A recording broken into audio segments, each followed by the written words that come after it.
బయట జనాలు ఎంత దారుణంగా ఉన్నారంటే వేరే వాళ్ళ ఆరోగ్యం ఏమైపోయినా పర్వాలేదు, మన చేతికి డబ్బులు వస్తే చాలు అన్నట్లున్నారు. మార్కెట్లో చేపలు తీసుకొస్తే వాటిలో కొన్ని పాడైపోయి ఉన్నాయి. వెయిట్ వేసేటప్పుడు గుంపులో గోవిందగా ఉంటాయి కాబట్టి కలిసిపోయి తెలియలేదు అనుకోవచ్చు. సరే కట్ చేసి కడిగించిన ఆవిడకైనా తెలుస్తుంది కదా పాడైపోయినాయి అని, అయినా కూడా తీసేయకుండా పోయేది వాళ్ళ ఆరోగ్యం కదా మనకెందుకు అన్నట్లు వేసి పంపించేసింది. వీటిని ఎక్కువగా చేసుకునే వాళ్ళకైతే ఈజీగా అర్థమైపోతుంది ఈ పాడైపోయాయని. ఇంకా కొత్తగా చేసుకునే వాళ్ళ పరిస్థితి ఏంటో ఇంకా దేవుడికే తెలియాలి. ఇంతకీ తమ్నేల్ చూసారు కదా, మా మరదలు వండితే నేను చక్కగా కూర్చొని తిని రివ్యూ ఇచ్చానమాట. ఎందుకంటే ఇది నేను ఫస్ట్ టైం తింటున్నాను. నెల్లూరు వాళ్ళకి బాగా ఇష్టమైన కూర, అలాగే నెల్లూరు వాళ్ళకి బాగా అలవాటైన కూర. అయినా కూడా నేను ఇవాళ ఫస్ట్ టైం ఎందుకు తింటున్నానంటే నేను ఎక్కువగా చేపల కూరని ఇష్టపడను కాబట్టి. అసలు పెద్ద చేపలు అంటే గెండి, బొచ్చి అలాంటి చేపలే తిన్ను. ఇంకా ఈ చిన్న చిన్న చేపలు అయితే అస్సలు తిన్ను. అమ్మ ఎక్కువగా చేస్తుంది. ఆ రోజు చేసిన రోజు నా కోసం ఏదైనా విడిగా సపరేట్గా చేసి పెట్టే అలవాటు అనమాట. కానీ మా తమ్ముడు ఈసారి బాగా ఫోర్స్ చేశాడు. నెల్లూరు వాళ్ళు అయింది ఈ కూర తినకుండా ఏం మెను అసలు అనేసి, ఇవాళ ఎట్లయినా నీ చేత ఈ కూర తినిపిస్తానని చెప్పి వాడు వెళ్ళి మార్కెట్కి వెళ్ళి ఇట్లా తీసుకొచ్చాడు. తీసుకొచ్చిన తర్వాత మా శశికి ఏమో ఇవి వాష్ చేయడం రాదు వదినా, నువ్వే వాష్ చేసి ఇవ్వు అని చెప్పింది. ఇంకా ఈ కూర నేను ఎప్పుడు చేయలేదు కాబట్టి నాకు రాదు. అయినా కూడా మరదల ముందు ప్రిస్టేజ్ తగ్గిపోకూడదని చెప్పేసి ఎట్లాగా వాష్ చేసేసాను. ఈ చేపలు చూడడానికి చిన్నగా ఉన్న కేజీ 250, ఇంకా తలాతోక కట్ చేసిన దానికైతే ఇంకో 50, 300 అయింది. అదే మనకి గెండి, బొచ్చి అలాంటివి అయితే కేజీ 180 అలా వచ్చేస్తాయి నెల్లూరులో. మా శశమ్మ అయితే కూర చేయడం స్టార్ట్ చేసేసింది. ముందైతే ఒక టేబుల్ స్పూన్ మెంతుల్ని డ్రై రోస్ట్ చేసి మిక్సీ జార్ లోకి వేసుకుంది. అమ్మ ఎన్నిసార్లు చేసినా ఈ కూర నేను మాత్రం అసలు నేర్చుకోలేదు, ఎందుకంటే నాకు ఇష్టం లేదు కాబట్టి. కానీ మా శశి మాత్రం నేర్చేసుకుంది, ఎందుకంటే మా తమ్ముడికి బాగా ఇష్టం ఈ కూర అంటే. ఇంకా వాడికి ఇష్టమైన కూరలు మా మరదలు చేసి పెడతా ఉంటది కాబట్టి దానికోసం అమ్మ దగ్గర నేర్చేసుకుంది. మెంతుల్ని అయితే ఇట్లా కచ్చపచ్చగా చేసి పక్కన పెట్టుకుంది. ఇంకా గిన్నెలో ఆయిల్ పోసేసుకొని ఆయిల్ హీట్ ఎక్కిన తర్వాత కాస్త ఆవాలు, మెంతులు, జీలకర్ర వేసేసుకొని అందులోనే కట్ చేసిన ఆనియన్స్ ఇంకా టమాటో కూడా వేసుకొని వేయించేసుకుంది. యూజువల్ గా నెల్లూరు వాళ్ళు చేపల కూరలో ఫేమస్. చేపల కూర అంటే నెల్లూరు, నెల్లూరు అంటే చేపల కూర అంటారు కదా. ఆ చేపల కూరకి అంత టేస్ట్ ఎక్కడి నుంచి వస్తుందంటే నెల్లూరు వాళ్ళ చేతిలోనే అనుకుంటాం. కానీ నెల్లూరు చెరువులో పెరిగే చేపలు కూడా అనమాట, ఈ నీళ్ళలో పెరిగిన చేపకి అంత రుచి ఉంటుంది అనమాట.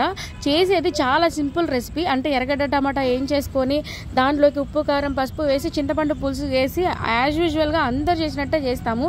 ఏ ఊర్లో అయినా కూడా ఇలాగే చేస్తారు. కాకపోతే కాస్త అల్లం, తెల్లగడ్డ పేస్ట్ ఒక్కో దగ్గర పచ్చిమిర్చిలు, ఒక్కో దగ్గర ఇంకొకటి అట్లా యాడ్ చేసుకుంటా పోతారనమాట ఐటమ్స్. కానీ నెల్లూరులో మాత్రం జస్ట్ ఎర్రగడ్డ, టమాటా వాట్ చేసుకొని పసుపు, ఉప్పు, కారం, చింతపండు పులుసు వేసుకుంటారు. అయితే పక్కాగా కొలతలు వేసుకొని ఉప్పు, కారాలు, చింతపండు పులుపు కరెక్ట్గా అయ్యేటట్టు వేసుకుంటారు. ఇంకా మనం చెప్పాను కదా నెల్లూరు చెరువుల్లో పెరిగిన చేపలు ఉండే టేస్ట్ ఈ ఉప్పు కారాలు పట్టి ఒక మంచి ఫ్లేవర్ అయితే వచ్చేస్తుంది ఈ చేపల కూరలకి. సరదాగా నవ్వుతూ 4 మాటలు మాట్లాడుకునే లోపే మా శేషమ్మ చేపల కూర చేసేసింది అనమాట. వచ్చిన కొత్తల్లో అసలు ఏ కూరలు రావు, అన్ని అమ్మ దగ్గర నేర్చుకుంది. ప్రతి ఇంట్లో ఆడపడుచు వస్తుందంటే చాలా అమ్మో అడవి దయ్యం వస్తుంది అన్నట్లు ఫీల్ అయిపోతారు. కానీ మా ఇంట్లో అలా కాదు. మా శశి నన్ను చాలా బాగా చూసుకుంటది. తన స్మైల్ చూస్తే అర్థమవుతుంది తను ఎంత ఇన్నోసెంట్ అనేది. ఇంకోటి ఏంటంటే అత్తపోరు, ఆడపడుచు పోరు ఉండే ఇంట్లో కోడలు సంతోషంగా ఉండదంటారు.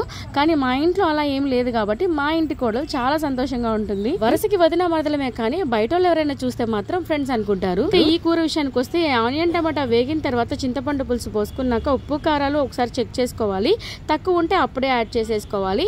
ఇంకా పులుసు కాస్త తెరలొచ్చిన తర్వాత ఈ చేపలు చాలా డెలికేటెడ్ గా ఉంటాయంట. ముందుగానే మనం ఆనియన్స్ వేయించేటప్పుడు, టమాటాలు వేయించిన తర్వాత వేసుకుంటే కూర ఉడికిపోయిన తర్వాత బాగా ముక్కలుగా అయిపోయి చిదురుగా పులుసు అంతా ఒక రకంగా తయారవుతుందంట. అందుకని మనం పులుసు బాగా తెరిలిన తర్వాత ఈ ముక్కలు వేసుకోవాలి. ఆ తర్వాత మనం ముందుగా దంచి పెట్టుకున్న కచ్చాపచ్చ మెంతులు పొడి వేసుకోవాలి. మామూలుగా అయితే చేపల కూరకి నెల్లూరు వాళ్ళు లాస్ట్ లో ధనియాలు, మెంతులు పొడి పౌడర్ చేసుకుని వేస్తారు. కానీ ఈ పులుసుకి మాత్రం ఒట్టి మెంతులు పొడి వేస్తుందంట అమ్మ. పులుసు అయితే రెడీ అయిపోయింది. పులుసు కలరు, టెక్స్చర్ చూసారా, చూడడానికే నోరు ఊరుతుంది కదా. కానీ నాకు మాత్రం ఊరదు. కానీ ఇంకా తప్పక మా తమ్ముడు కోసం తింటున్నాను. ఇంకా ఈ చేపలో ముళ్ళులు ఉంటాయని చెప్పేసి, ఇవి చిన్న ముళ్ళులు ఉంటాయేమో ఎట్లా తినాలని చెప్పేసి అమ్మతో చెప్తా తింటూ ఉంటే, నువ్వు ఎట్లా తినాలి నేను చూపిస్తాను చూడని చెప్పేసి ముక్కని అంటే చేప ముక్కని ఎలా ఓపెన్ చేసి చక్కగా మధ్యలో ఒక ముళ్ళుని తీసి పక్కన పెట్టేసి ఇట్లా తినాలి అని చెప్పి మా తమ్ముడు నాకు ఎక్స్ప్లెయిన్ చేస్తున్నాడు. ఇలా తీసుకొని ఇలా నోట్లో పెట్టేసుకోవడమే అనేసి. ఇంకా అప్పుడు నేను కూడా ఫిష్ని తినడం స్టార్ట్ చేశాను అనమాట. నాకు కాస్త టేస్ట్ నచ్చుతూ వచ్చింది. అంటారు కదా తినగా చేదు కూడా తీయగా ఉంటుందని. అట్లా ఒక్కో ముద్ద తింటూ ఉంటే నాకు కూర ఇంకా బాగా నచ్చింది. ఇంతకాలం నుంచి మా అమ్మ చేయలేని పని మా తమ్ముడు, మా మరదలు ఒక్క రోజులో నా చేత ఈ చేపల కూర తినిపించేశారు. ఇంతకీ మా మరదల కూర నచ్చిందా? నచ్చితే మీతో నెల్లూరు అమ్మాయిని లైక్ చేసి సబ్స్క్రైబ్ చేస్తారు కదూ.